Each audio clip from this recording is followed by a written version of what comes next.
இந்த மாசம் வீட்டுல ஒரு மூட்டை அரிசி எடுத்து போட தொல்லை ஓஞ்சி போடும். ஏமா ஒரு மூட்டை அரிசி எவ்வளவுப்பா? ஒரு மூட்டை 1500 ரூபாய்ப்பா. 1500 ரூபாவா? 1000 ரூபாய் குத்தானே வாங்குவேன். அரிசி விலைவாசில ஏறிச்சுப்பா. ஒரே மூட்டை 1500 ரூபாவா? யாரா வாங்குவா எப்பா? ஐயோ என்னடா இத நாடு எதை நோக்கிட்ட போத? உயிரோட கிட்டா வானாவா? என்னடா கஞ்சமியா மனுவினே போற? அட எதுக்குடா கேக்குற முன்சாமியா? வயிறா ஏறிதே. டேய் புரியுற மாதிரி சொல்றேன். உனக்கு புரியுற மாதிரி நான் சொல்றேன். சரி நீ என்ன துண்ட தினமா? சோறு தான் துண்றேன். ஏதோ புதுசா கேக்குறேன். சோறு தான் துண்றியா? எப்படா வாங்கின அரிசிய? நான் அரிசி வாங்கி 6 மாசம் இருக்கான். 6 மாசமா? என்னடா சொல்றான்? ஆம்பா மொத்தமா வாங்கி போட்டேன். இந்த மாசம் தான் காலி ஆகும்னு நினைக்கிறேன். இந்த மாசம் தான் வாங்க போறியா? போய் வாங்கி பாரு. என்ன மாதிரி நீ புலம்புவ. ஐய என்னடா சொல்ற? 25 கிலோ மூட்டை 1000 ரூபான்னு வாங்கணும்டா. இப்ப போய் கேட்டா 1500 ரூபான்றானுங்கடா. 1500 ரூபாவா? ஆண்டா இப்ப போய் கேட்டா 1500 ரூபாய் தான் சொல்றானுங்க. டேய் இவ்வளவு காசு குத்து எப்படிடா வாங்கி சாப்பிடுறது? எப்படிதாலும் சாப்பிட்டு தானே ஆகணும். அதான் இப்படி வெளியே ஏத்துறாங்க. விவசாயிகளுக்கு செம கொலை குத்து பழுகுது. ஆமா ஆமா சம துட்டு பாப்பாங்க. யோ அரிசி ஒரு மூட்டை எடுத்துனே தக்காளி வெங்காயம் வாங்கின்னு வந்துரு. வாங்கின்னு வராங்க. துண்டுறதுக்கு மட்டும் முந்திக்கா. என்னடா உங்க அம்மா பட்டு போட கட்டிங்க ரெண்டும் இங்கே கிளம்பிச்சிங்க பொழுகுதா? எங்க போறா? வந்துச்சுங்களா? போன காரியம் ஊர் போட்ட மாதிரி தான். என்ன எங்க போறீங்க ஜோடியா? எங்க போறோம் புரிய? அரிசி வாங்கினு வா, வெங்காயம் வாங்கி வா, தக்காளி வாங்கணும் தொல்லை பண்ணிக்கிறா. புதுசா அரிசி கிரிசி எல்லாம் வாங்குறீங்க? இத்தனை நாள் அப்படி இப்படி ஓடிச்சு. இப்ப வேணும்ல? அங்க பாரு முன்சம் என்ன கஞ்சம் என்ன வராங்க. ஆனா முன்சாமி நாடு ரொம்ப கெட்டு போச்சுடா. பாயிரத்தா சாவுறதான்னு தெரியல. நாடு எப்படி போகுதுன்னு என்னடா கன்சாமி முன்சாமி அவ்வளவு சோகமா போறீங்க? டேய் துட்டு குத்து அரிசி வாங்கி சோறு துணிக்கிறடா நீ. நீ என்னடா பேசுவ? டேய் நான் என்னடா கேட்டேன் அப்படி கோவப்படுற? எனக்கு வயிறு எரியுதுடா. கோவம் வராது பின்ன. நானா ஆச்சியா? உமரேசா ஒரு 3 மாசம் அரிசி வாங்கலடா.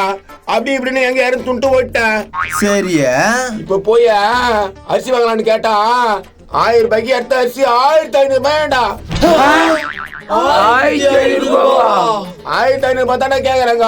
கேட்ட உடனே நெஞ்சே நின்று போச்சுடா. ஊர்ரா விவசாயம் கஷ்டப்படுறாங்க சாப்பிட்டோம். அப்போ அவங்க கஷ்டப்படுறாங்க நம்ம கஷ்டப்படலையா? என்னடா இது அக்க போறாங்க இது? ஆனா ரொம்ப அநியாயம் தானே. அவ்வளவுனா ஏறக்கூடாதுண்ணா சொல்றாங்களே. இப்ப சாப்பாடு துண்டுறதா இல்ல கோதுமை ரொட்டி கட்டி துண்டுறதான்னு தெரியலையே. இப்ப அதுவும் ஏறிச்சுடா. இப்ப அதுவும் ஏறிச்சா? கீஞ்சிச்சு போ. டேய் டேய் கன்சாமியா இங்க பாரு யாரோ அரிசி மூட்டை எடுத்துன்னு போறாங்க. தம்பியா கொஞ்சம் நில்ல. நானா ஏமா அரிசி மூட்டை எவ்வளவுன்னு வாங்கினா?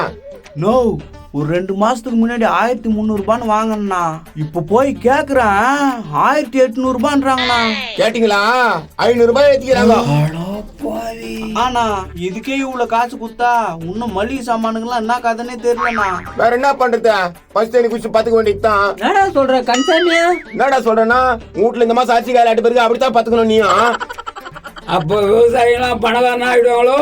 கைத்து மேலேயே வைப்பேன். நாயா பேசுற? என்னடா எப்ப கோவம் இப்படி வருது? நான் விவசாயிங்க பணக்காரனா ஆயிடுவானுங்கன்ற. அவன் சொல்றதுல என்ன பார்த்தப்ப? அரிசி ரேட் யாருன்னா அவன் தானே பணக்கார. அரிசி ரேட் ஏறினா அவங்க எப்படி பணக்கார ஆவாங்க? பைத்தியமா நீ? அரிசி விலை விற்கிறது யாரு? அவங்க தானே பணக்காரனா ஆவாங்க. யோ உங்க யாருக்குமே சுத்தமா மூளையே இல்லையா? ஆமா எங்களுக்கு உன் மூளை விட கம்மி தான். உன் மூஞ்சி இவ்வளவு பெரிய சைஸ் இருக்குதா? டபர் ஓவரா பேசினா அவள் தான் தெரிஞ்சுக்கோ. ஒய்ங்க நான் சொல்றது கேளியா? டேய் நீ என்ன சொல்றது நான் கேக்குறேன். ஐயோ நானா அஷ்ட அடிக்காம கொஞ்சுவாங்களா? டேய் உங்களுக்கு நான் பிரச்சனை. பிரச்சனை ஒண்ணும் இல்ல. ஒழுங்கா ஒத்துக்கோ.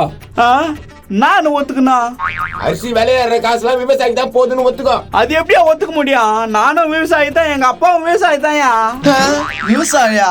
மூஞ்ச உடம்பு பார்த்தா அது மாதிரி தெரியல. ஃபர்ஸ்ட் நான் விவசாயம் பண்ணியிருந்தேன். இப்ப அப்பா எல்லாத்தையும் கவனிச்சுக்கிறாரு. அப்ப நல்லா உங்க அப்பா பணக்கார தானே?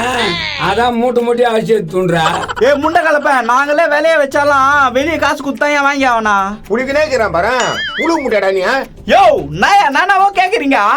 ஒழுங்கா விளக்கத்தை சொல்லு. விவசாயி தானே பணக்காரன் ஆவான். யோ போன அறுவடை கூட எப்பவுமே வாங்குற வேலைக்கு தான் என்கிட்ட இருந்து நெல்லை வாங்கினாங்க. அப்ப ஏமாண்டு இருப்பீங்க. நாங்க ஏமாண்டோமா?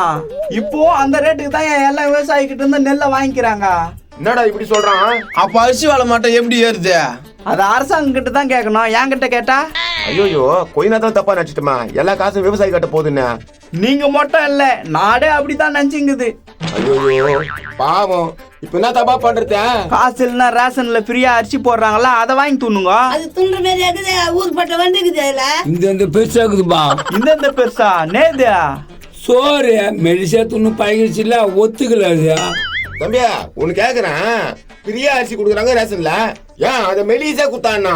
மெலிசா குத்தா நம்ம எல்லாருக்கும் கோய்ப்பா. ஏன்பா அந்த அரிசியும் 4 மாசத்துல தான் வேலையும், இந்த அரிசியும் 4 மாசத்துல தான் வேலையும். மெலிசா அரிசியே குடுக்கலாம்ல ரேஷன்ல? குடுக்கலாம்டா, ஆனா குடுக்க மாட்டாங்களா? என்ன பண்றது இப்ப டென்ஷன் ஆகுதா? டென்ஷன் ஆகுதாப்பா? ஆனா நான் செம்ம டென்ஷன் ஆகுது. எனக்கு சோறு இல்லையா எனக்கு? சோறு இனிமேல் நம்ம மறந்துட வேண்டியதுதான். அட என்னப்பா இப்படி சொல்ற?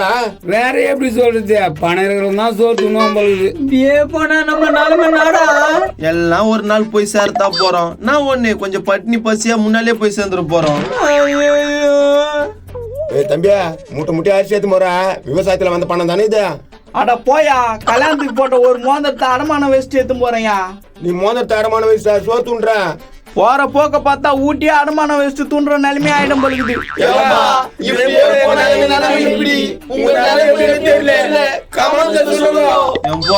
நாங்க யாரையும் தப்பா சொல்ல, எங்க கஷ்டத்தை சொன்னோம். தப்பா சொல்லிருந்தா மன்னிச்சிடுங்க.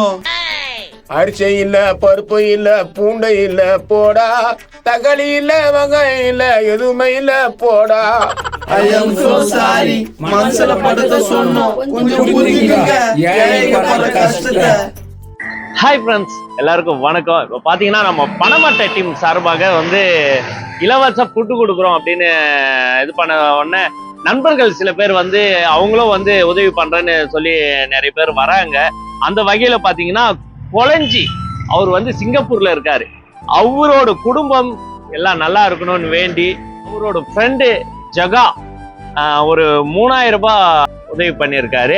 அந்த பைசாவை வச்சு நம்ம என்ன பண்ணியிருக்கோம்னாக்கா, அதுக்கு தகுந்த ஃபுட்டு வாங்கின்னு இது பண்ணியிருக்கோம். இல்லாதப்பட்ட ஏழைகள், ஏதாவது வெயிலில் கஷ்டப்படுறவங்களுக்கு இந்த ஃபுட்டை நம்ம கொடுக்க போகிறோம்.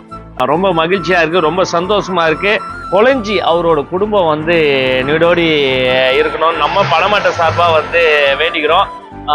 அது மட்டும் இல்லை, அவரோட நண்பரான ஜகா பிரதர் தான் இதை பண்ணியிருக்காரு. அவருக்கும் ரொம்ப மனப்பூர்வமான நன்றி.